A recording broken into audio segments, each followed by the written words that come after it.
अल आसिफ है या वहाँ पर अफ़गान कैंप, ये खाली होगा कभी?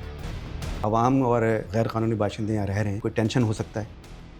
क्या ई चालान शुरू हो चुके हैं? हम कर रहे हैं, हम चालान भेज नहीं रहे। वो समझता है कि नहीं उसको गलत चालान मिला तो वो कहाँ जाए, तो फिर उसको कंप्लेंट सेंटर भी जाना होगा। कंप्लेंट सुनी जाएगी?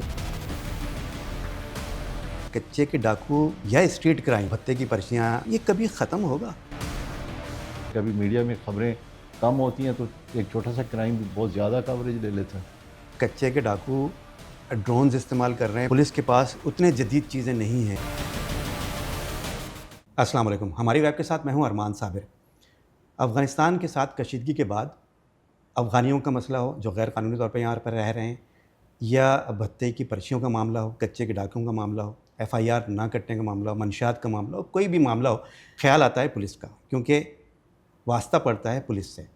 तो इन तमाम मसाइल पर बात करने के लिए आज मेरे साथ मौजूद हैं आईजी सिंध जनाब गुलाम नबी मेमन साहब।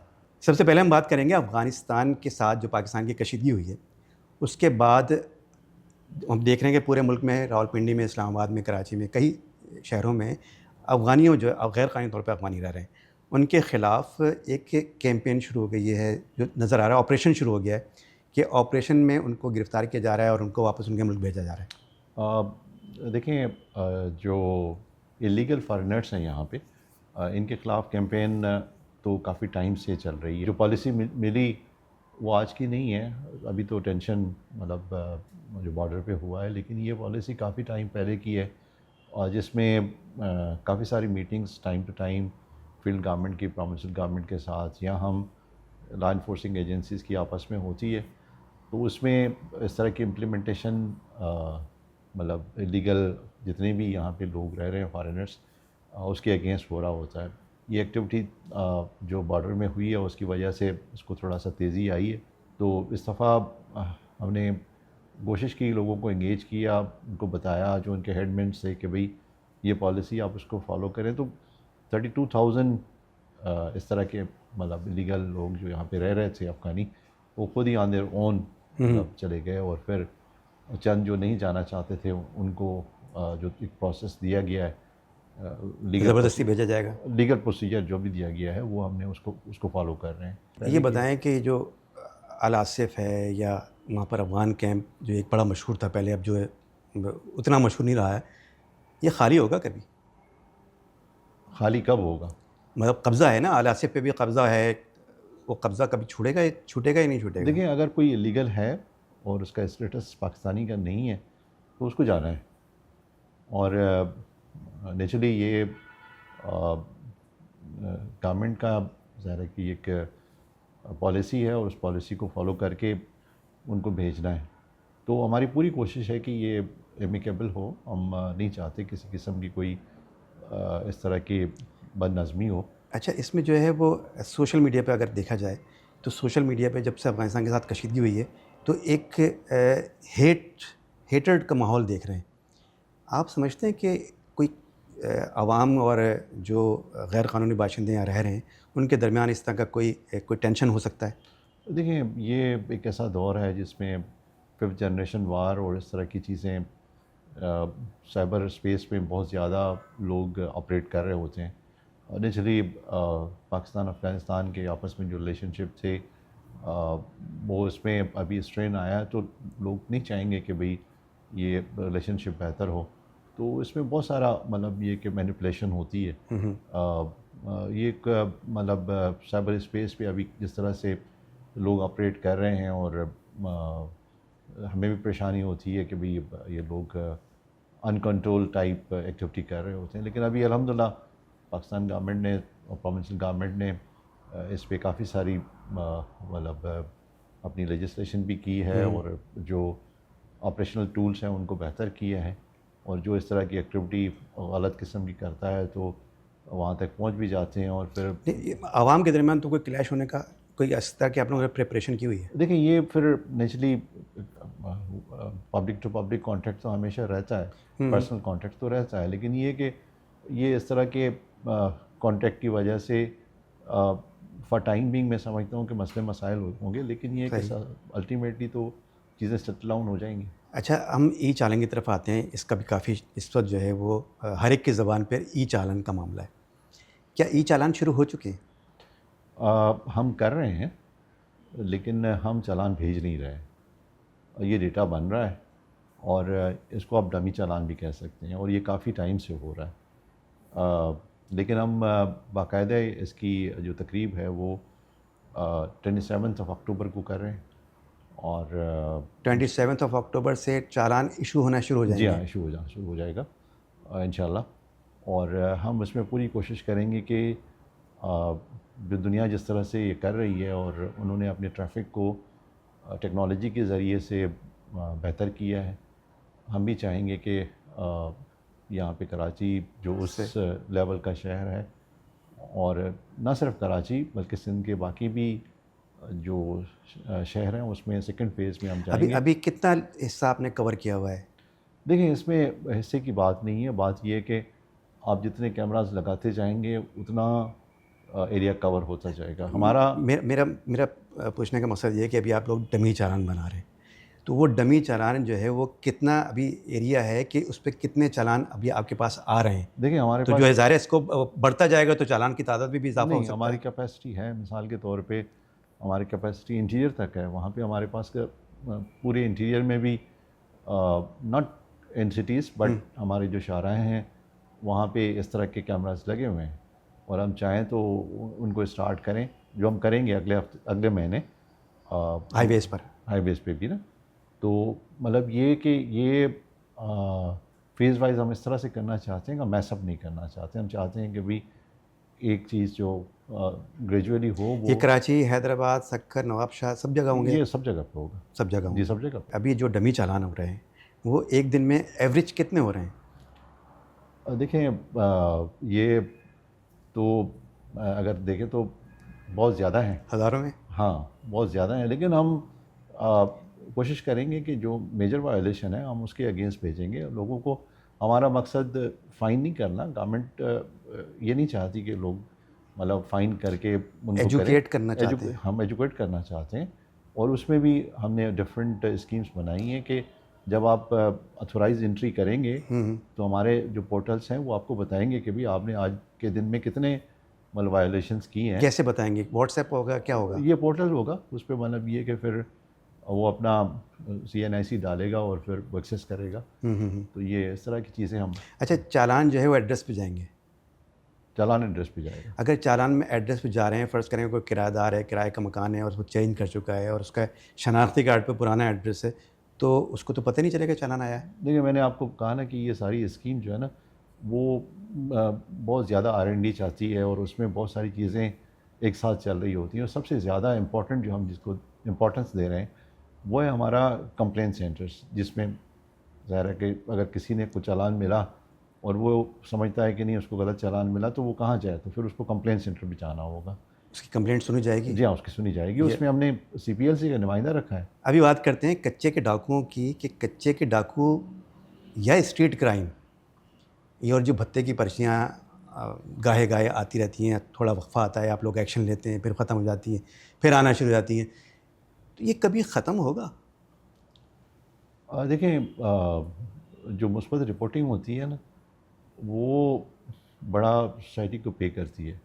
और मुस्बत रिपोर्टिंग के मैं ये नहीं बात कर रहा कि आप कोई अगर कोई क्राइम ज़्यादा है तो उसको आप मिनिमाइज़ करके शो करें, लेकिन अगर वाकई क्राइम हमारा ट्रेंड रिडक्शन की तरफ जा रहा है तो कम से कम लोगों को मीडिया की तरफ से इस तरह का मुस्बत मैसेज जाए कि भाई क्राइम तो पूरी दुनिया में, पूरी हर सोसाइटी में है। ये तो नहीं है कि भाई कहीं पे क्राइम फ्री सोसाइटी कोई है, लेकिन अगर उसका ट्रेंड बढ़ता हुआ नज़र आता है तो इस साल के मैं फिगर्स देख रहा था तो बढ़ता हुआ नज़र आ रहा है। नहीं, ऐसे नहीं है। मतलब आप हैरान होंगे, मैं तो काफ़ी सारे TV प्रोग्राम्स पे देखा लोगों ने ये मैसेज किया और इस तरह के प्रोग्राम चलाए कि भाई 50,000 अब तक जो है ना स्ट्रीट क्राइम हो चुका है।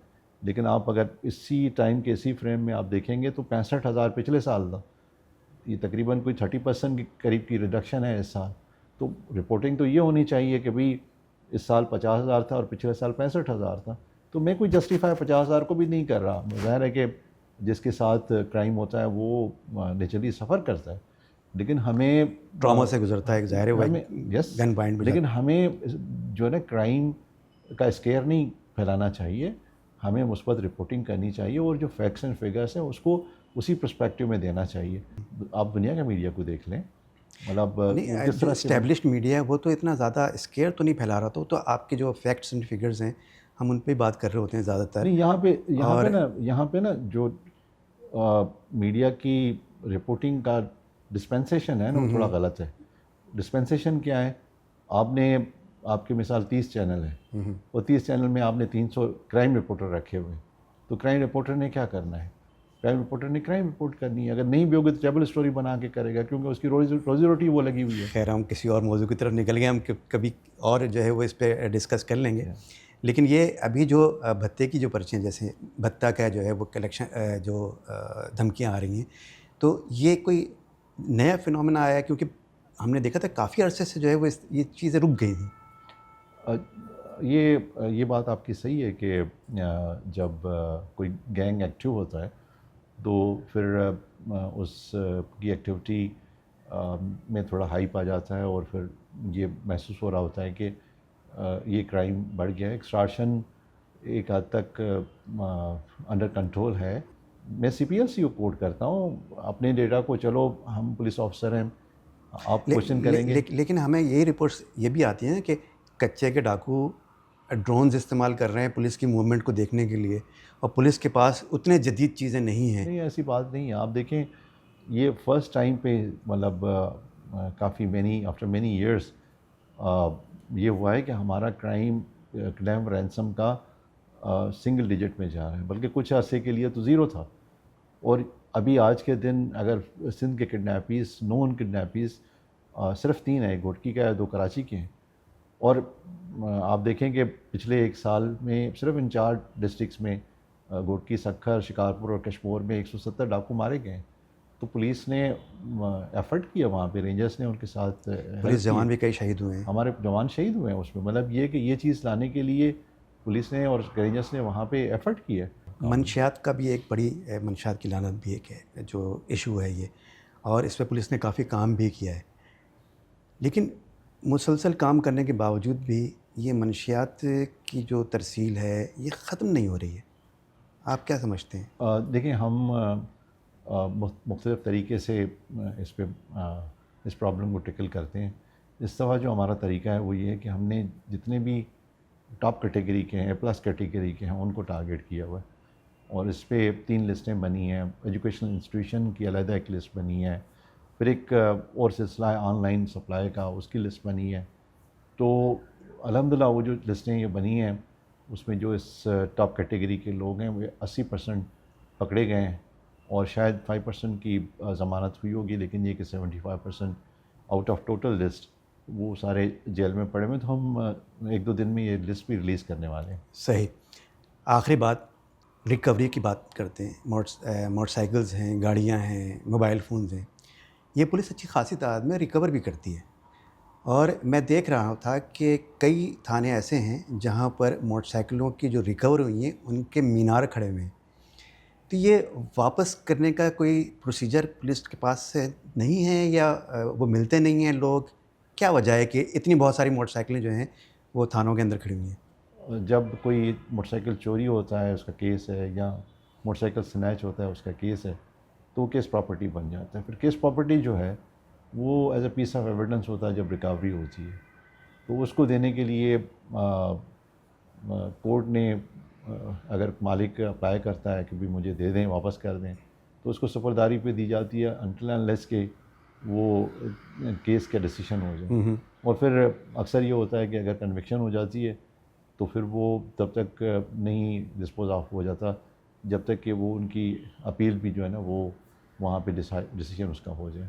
तो ये एक ऐसा इशू है जो लीगल है। मतलब हमने तो काफ़ी इस पे लीगल रिफॉर्म्स की बात की कि भाई ये वाला जो एलिमेंट है जिसकी वजह से आम बंदा नहीं चाहता कि FIR कटवाए, क्योंकि वो तो एक तो FIR नहीं कटवाते हैं। दूसरी बात यह है कि जो रिकवरी हो चुकी है, अगर वो बंदा अगर वो केस चल भी रहा है तो भी उसको या अगर वो मतलूब है तो उसके रिश्तेदारों में से किसी को भी, उसके बेटे को, उसके बाप को, किसी को भी उसके घर में भी दी जा सकती है वो थानों में खड़ी करने की। या देखिए, मैं आपको ना इस पे थोड़ा सा क्लियर करूं कि पुलिस जो है वो कभी भी नहीं चाहेगी कि कोई ऐसी प्रॉपर्टी जो मतलब उनके अपने प्रीमिसेस को ख़राब कर रही हो, उनके प्रीमिसेस में मतलब वहाँ पे जिस तरह आपने कहा कि मीनार हैं, हम क्यों चाहेंगे? हम तो चाहेंगे कि जाए। सही। लेकिन प्रॉब्लम ये होता है कि जो अप्लीकेंट है वो प्रॉपर प्रोसेस अडॉप्ट नहीं करता और फिर कोर्ट का ये प्रेरोगेटिव है कि वो सुपरदारी पे उसको दे दे। अगर नहीं देगा तो नेचुरली वो फिर वहाँ वहीं पे पुलिस के पास रहेगी। हमने तो कोशिश की है कि इसका लॉ ऐसा बने कि एक दफ़ा वहाँ पे अगर कोर्ट में एग्जिबिट हो जाए तो उसके बाद फिर आप उस मालिक को दे दें। उसको बार बार जो है ना बुलाने का, किस प्रॉपर्टी को कॉल करने का ज़रूरत नहीं है। जो जिसका एफआईआर नहीं होती, रिकवरी हो जाती है, तो वो फिर 550 में अनक्लेम प्रॉपर्टी करके करते हैं। मैं समझता हूँ कि इसको इस सारे प्रोसेस को स्ट्रीमलाइन करना चाहिए और इस तरह के जो ढेर लगे हुए हैं किस प्रॉपर्टी के, वो हमारे लिए सिक्योरिटी रिस्क भी है, तो नहीं होना चाहिए इस तरह से। बहुत शुक्रिया आपका। नाज़रीन, आपने आईजी साहब की बातें सुनी और आपकी क्या राय है, कमेंट्स में अपनी राय का ज़रूर इज़हार कीजिएगा। एक नए प्रोग्राम और नए वीडियो के साथ फिर हाज़िर होंगे।